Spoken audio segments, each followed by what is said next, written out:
Ethan Carlisle walked the sterile hallway of St. Jude's Memorial, his Italian leather shoes clicking rhythmically against the gleaming white floor, echoing like ghosts down the corridor. He wasn't here for sympathy nor recognition. He never was.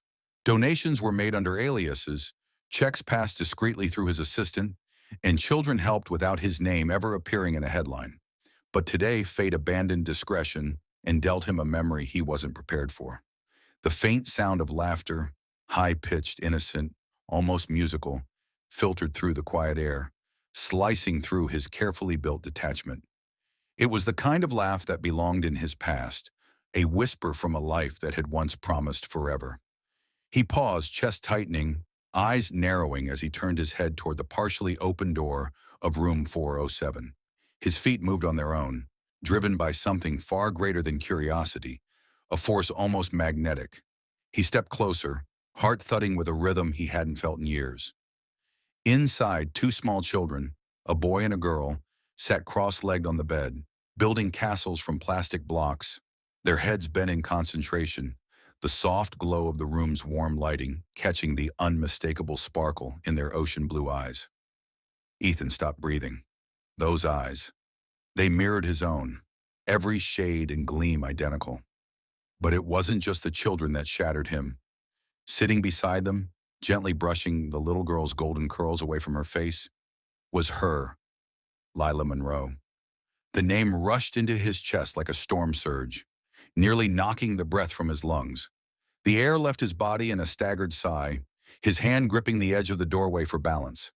Time folded, memories swirled. 5 years without a word, without a trace, without a clue. She hadn't just left him. She had disappeared as if swallowed by the earth itself. Yet here she was, real, alive, and even more heartbreakingly beautiful than he remembered. Her long chestnut hair framed a pale but elegant face. Her eyes were deeper than he recalled, world-weary, shadowed with something unspoken. She looked like a woman who had carried the weight of oceans. And Ethan, he was just a man who'd never stopped wondering what went wrong. She glanced up, and their eyes collided. It was not a reunion. It was a collision of time, pain, and ghosts. Her lips parted slightly, color draining from her cheeks. The toy block slipped from the boy's hand. Ethan stepped inside slowly, as if waking from a dream he didn't want to end. "Lila," he breathed, his voice almost breaking under the weight of the moment. She stood, trembling, one hand resting on the bed, the other pressed to her stomach as though to keep herself from falling apart. Her breath hitched, but her words came sharp. "You shouldn't be here," she said, her voice barely above a whisper, but sharp enough to cut steel. Her eyes flickered with panic, or guilt, or maybe just raw emotion that hadn't found language yet. The children looked up at him with wide, unknowing eyes. For a terrifying second, he felt like an outsider in a life that was meant to be his. Ethan took another step, but something about her posture, protective, closed off, made him stop. The silence between them wasn't empty. It was screaming.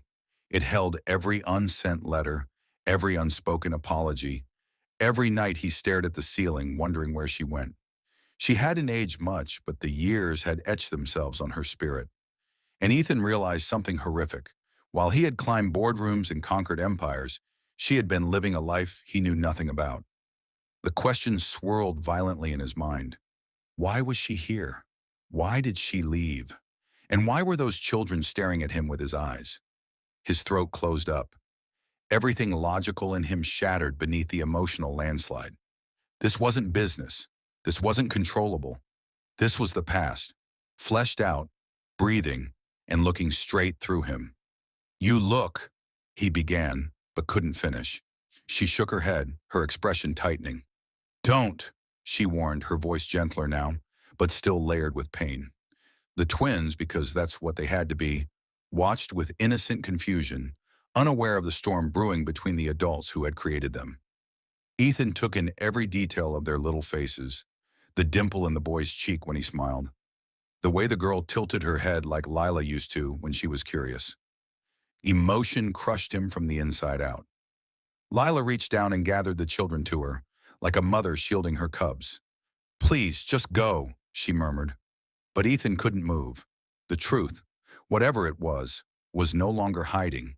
It had entered the room, and everything in Ethan's world shifted, not with an explosion, but with a single impossible realization. These weren't just any children. They were his. And Lila Monroe, the woman he once loved more than anything, had been hiding the only part of him that had ever mattered. And as his soul shattered quietly in the silence, Ethan knew the past was no longer buried. It had just opened its eyes. Who she did this for? Her jaw trembled for the first time. "And what would you have done?" she whispered, tears shining but refusing to fall. "Would you have believed me over your mother? Over Cecilia Carlisle, the queen of manipulation?" A bitter smile ghosted across her lips as her gaze flickered toward the sterile white wall, as if the truth lived somewhere behind it. And then, without waiting for his permission, the past unraveled. Lila's voice was quiet, but her words pierced like arrows. "Your mother came to me 5 years ago, wearing diamonds in disdain. She offered me money, lots of it, to vanish. Said I was poison to your reputation, a threat to your legacy. But it wasn't just the money. She had evidence, Ethan. Fabricated, cruel evidence that could have ruined me. Pictures, papers, accusations of theft, rumors of affairs I never had. She promised to destroy my name, to paint me as a parasite to your empire. And I was pregnant, barely 6 weeks in. I knew you didn't even know."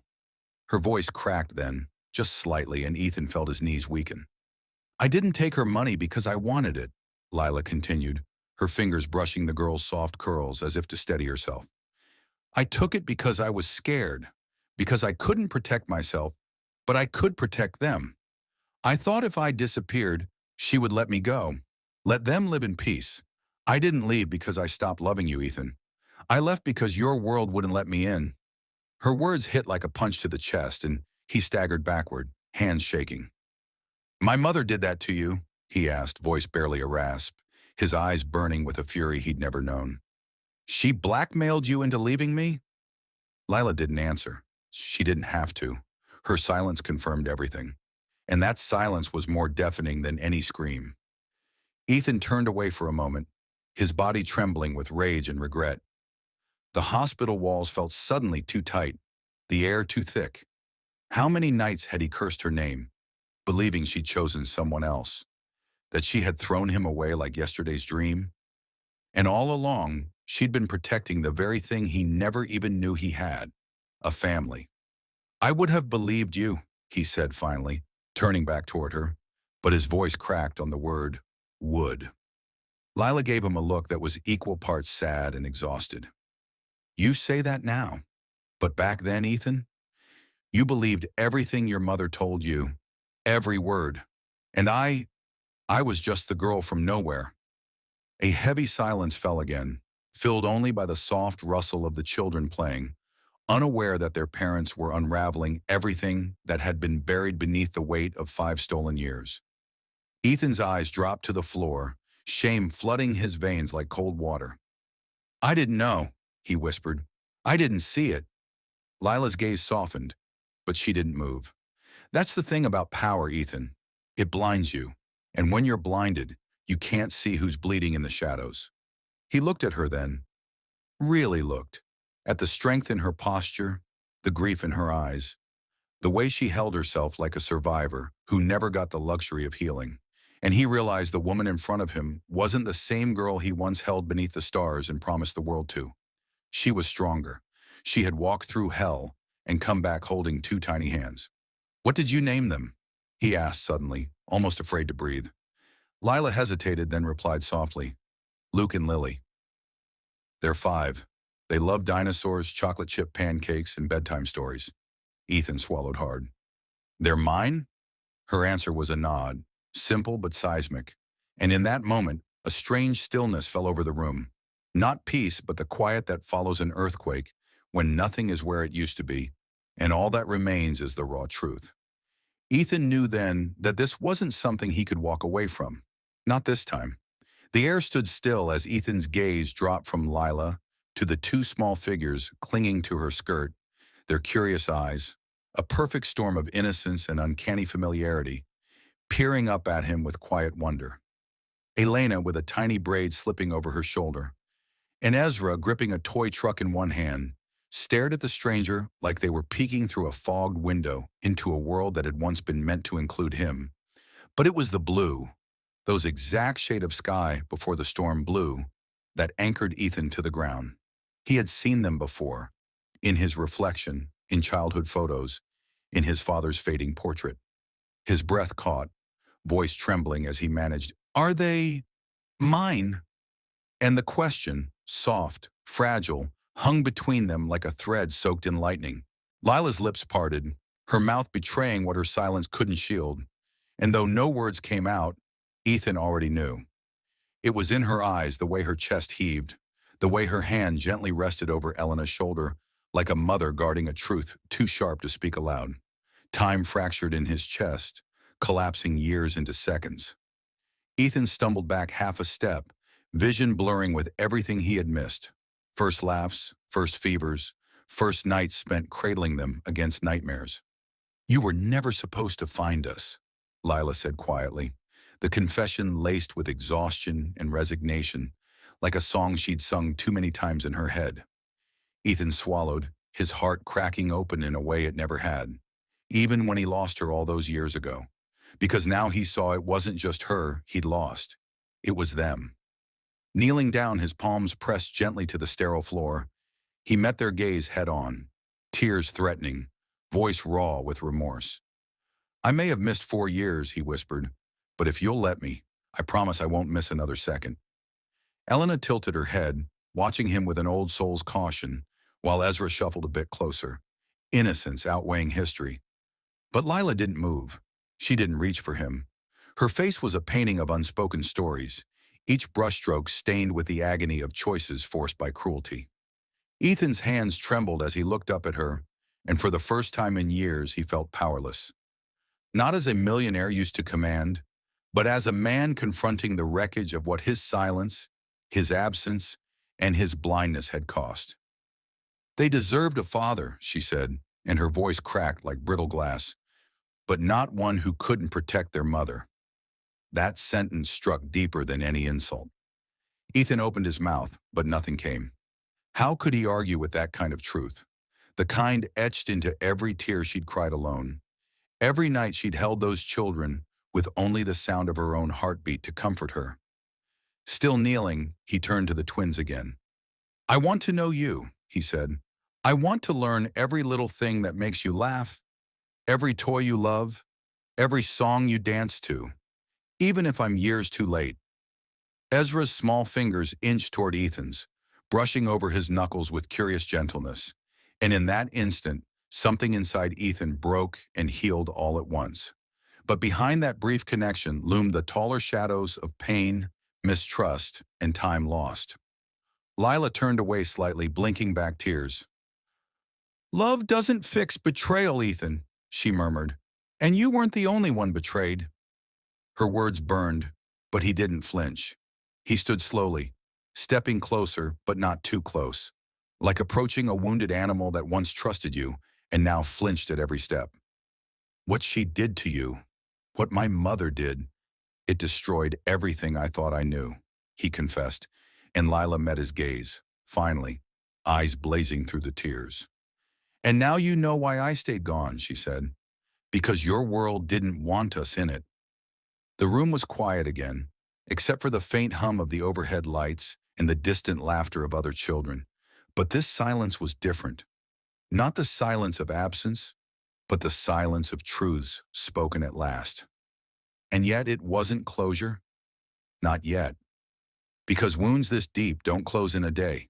Because forgiveness isn't found in a hospital corridor. And because sometimes even love isn't enough without repentance. But it was something. A beginning. A crack of light under a heavy door. And in Ethan's chest, where pride had once lived, now lived the trembling hope of a second chance. Lila stood frozen in the quiet of her modest apartment, the weight of Ethan's words lingering in the air like unspoken vows, while across the city, Cecilia Carlisle seethed as the truth reached her ears. A truth that threatened to crumble the empire of deceit she had so carefully constructed for years. A truth that dared to defy her manipulation. With heels clicking like war drums and diamonds flashing like cold judgment, she barged into Ethan's penthouse uninvited, the heavy doors slamming open as if heralding a storm, her perfectly powdered face twisted with fury. "How dare you go crawling back to that girl?" she hissed, voice sharp enough to cut glass. "That woman is a leech, a gold digger, a nobody who seduced you and trapped you with children just to feed off our name." But Ethan, who once bowed to his mother's every command, stood tall with a fire in his eyes that even Cecilia hadn't seen before. A man no longer shackled by blood-bound chains. "She didn't trap me," he replied, voice calm but burning. "You caged me in your lies and your thirst for control." Cecilia scoffed, flinging her purse on the marble counter like a final blow. "I protected you. I gave you a future. She would have dragged you down into a life of mediocrity. I did what I had to do." Ethan's jaw clenched. "Beautiful just because you didn't approve."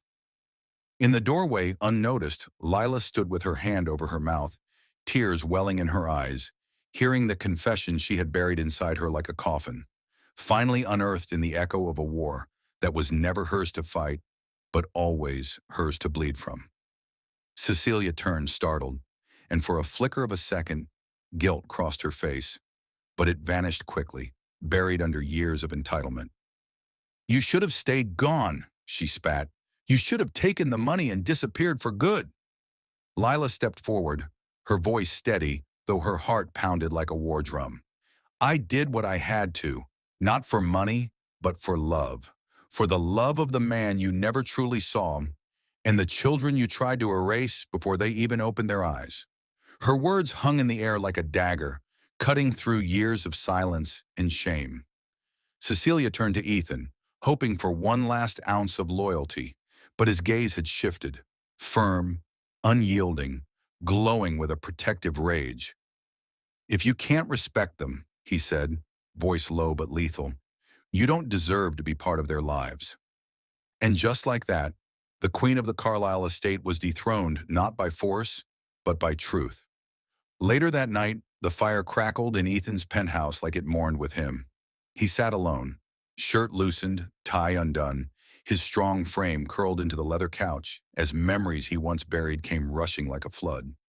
A flash of Lila's smile under moonlight, the baby onesies he never saw, the tiny hands that never reached for his finger, and the birthdays he missed while signing billion-dollar deals. Thinking he was building a legacy when he was losing the only legacy that truly mattered. His breath hitched as the tears came, not the kind that sought sympathy, but the kind that begged forgiveness from a time that could never be rewound. Firelight danced on the wet trails on his cheeks as he clutched the small wooden block one of the twins had left behind earlier. And in that simple toy, he saw a whole childhood he had missed, a universe that grew without him. Regret burned through him like whiskey, and grief whispered its cruel lullabies. But even through the pain, love clawed its way through the ashes, because no matter how broken he felt, his heart still beat for the family he never stopped wanting. In the other room, Lila sat wide awake, hearing the quiet sobs of a man who once shattered her, but was now piecing himself back together, not with pride, but with humility. And something inside her softened. Not enough to forget, but enough to listen, because some truths take time to bloom, and some wounds, even the deepest ones, long only for the balm of honesty. The rain came down in soft whispers, as though the sky itself was mourning lost time, and Ethan stood at the park's edge, hair damp, collar open, eyes full of something deeper than regret. Lila arrived moments later, umbrella in hand, but she didn't raise it when she saw him. The rain felt honest somehow, like it could cleanse what words never could. The park looked the same, yet nothing was the same. The old bench still bore the carved letters, E+L, etched in teenage hope. The grooves now worn, but still stubbornly holding on, just like the love between them. Ethan's voice cracked through the hush of rain as he stepped closer. "Do you remember how we used to talk about building a life here?" he asked, eyes locked on hers, unblinking, exposed. Lila nodded slowly, wrapping her arms around herself as if shielding against more than the cold. "I remember everything," she whispered, "and I've spent years trying to forget." Her voice trembled like the leaves above them, but Ethan didn't flinch. He knew he deserved every drop of her pain. "I didn't just lose you, Lila," he said. "I lost a piece of myself the day you disappeared. I've been walking around empty, rich in everything but the only thing that ever mattered." His words weren't rehearsed, they were raw, torn from the corners of a soul that had been silently bleeding. Lila blinked away the mist in her eyes, her heart warring between old wounds and fragile hope. "You say that now, but back then, you chose silence over questions?" Ethan stepped forward, the rain matting his dark hair to his forehead. "Back then, I was a boy drowning in shadows cast by my mother. Now I'm a man who finally knows what light looks like, because I see it in your eyes." She looked away, afraid to believe again, but his hand reached for her gently, not demanding, just asking. When his fingers brushed her chin and tilted her gaze to his, the world seemed to hold its breath. "Let me fix what I broke. Let me be the man who never lets go again," he whispered, his breath warm despite the chill between them. And then slowly their lips met, not in desperation, but in recognition, like two pages reuniting after being torn from the same story. It wasn't wild, it wasn't hurried, it was reverent. Rain streamed down their faces, blending with tears neither could hide. The kiss was everything the years had stolen and more. It was apology, forgiveness, longing, and unspoken promises stitched into one heartbeat. When they parted, their foreheads touched, eyes closed, soaking in the rare peace that only truth can bring. "I'm not asking you to forget the past," Ethan said. "I'm asking for a future where we can build something new, together with the twins, with no secrets, no lies." Lila's voice was a mere breath. "And if I say yes," his smile cracked through the storm like sunrise, "then tomorrow I start building a home for all four of us. A place where bedtime stories and morning pancakes happen. A place where we are a family finally." She laughed through tears, soft and broken and beautiful, and for the first time in years she felt safe in the idea of forever. They walked hand in hand through the puddled grass, rain dripping from their fingertips, past the bench where dreams were carved, toward a future neither thought they'd ever get back.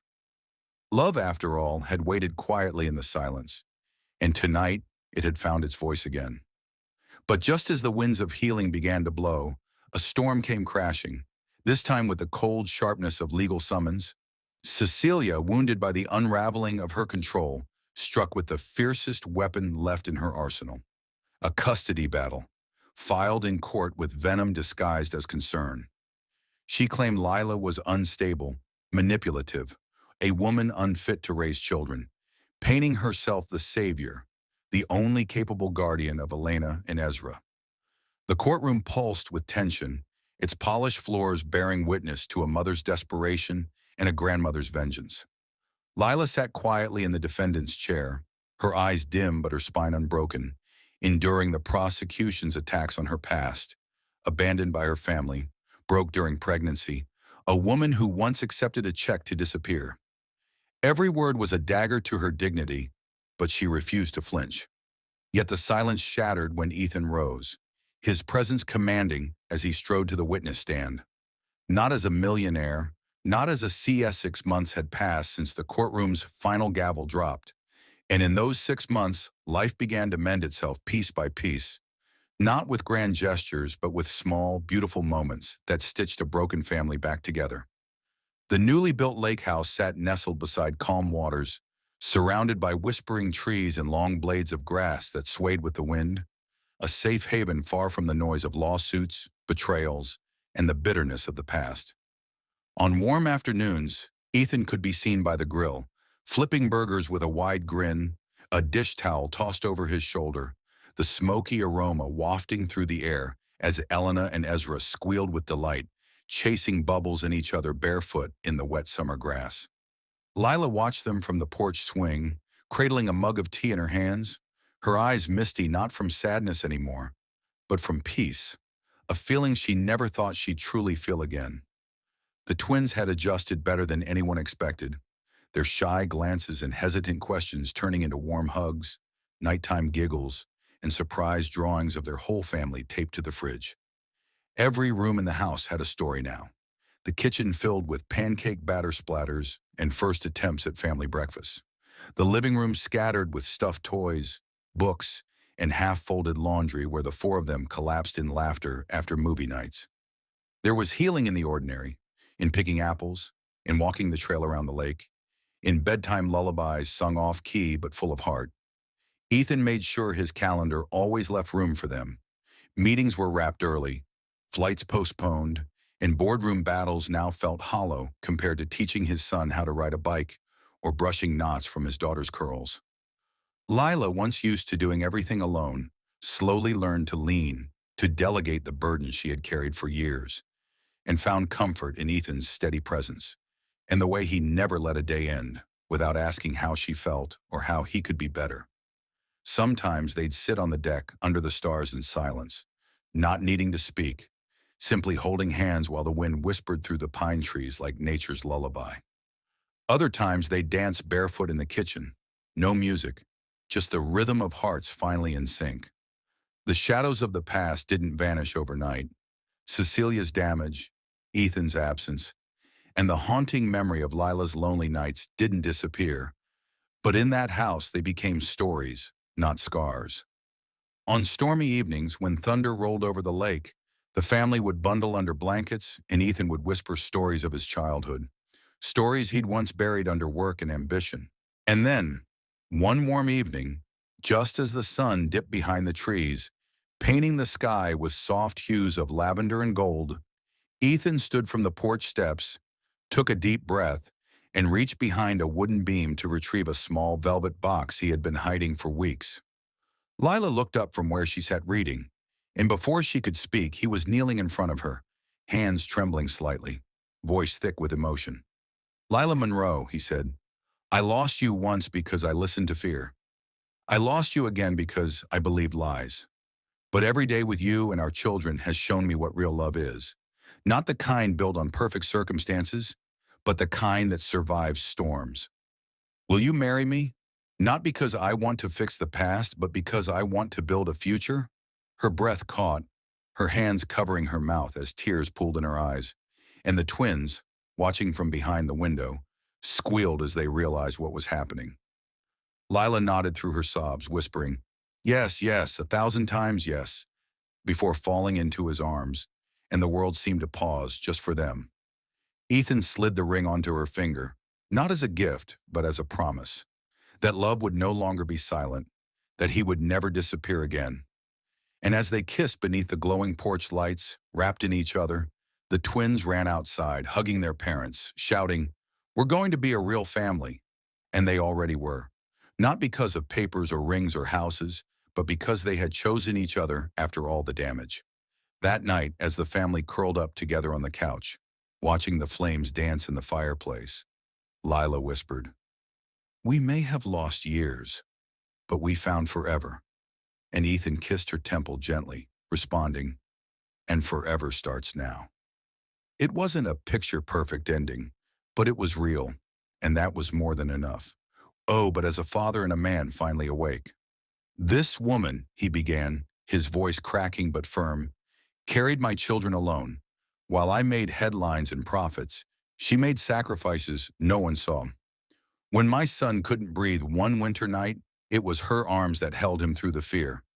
When my daughter broke her wrist, it was Lila who calmed her through the pain with bedtime stories and lullabies." He held up crayon drawings of happy stick figures labeled Mommy and Ezzy and Ellie, then hospital invoices paid with nickels and prayer. "She didn't take anything from me," Ethan said, his voice rising like thunder. "She gave me everything I didn't know I'd lost." Across the courtroom, Cecilia's carefully painted poise cracked, one tear then another, then a sob she couldn't stifle as guilt surged from the cage she'd buried it in. The judge recessed, silence ringing louder than gavels. Outside, Lila stood stiffly by the steps, unsure if victory was even something to want anymore. That's when Cecilia, once the ice queen of their lives, stepped toward her, fragile, real, trembling with remorse. Her words weren't grand, but they were soaked in the kind of truth time can't erase. I thought you'd steal him, because I'd already lost him. I wanted to protect my son, but I see now, you've been the only one who truly did. Her fingers reached for Lila's hand, not to pull her down, but to lift herself into a redemption long overdue. For the first time, there was no war in Cecilia's eyes, only the tender admission of a mother who had broken things out of love, and was now, piece by painful piece, trying to make them whole again.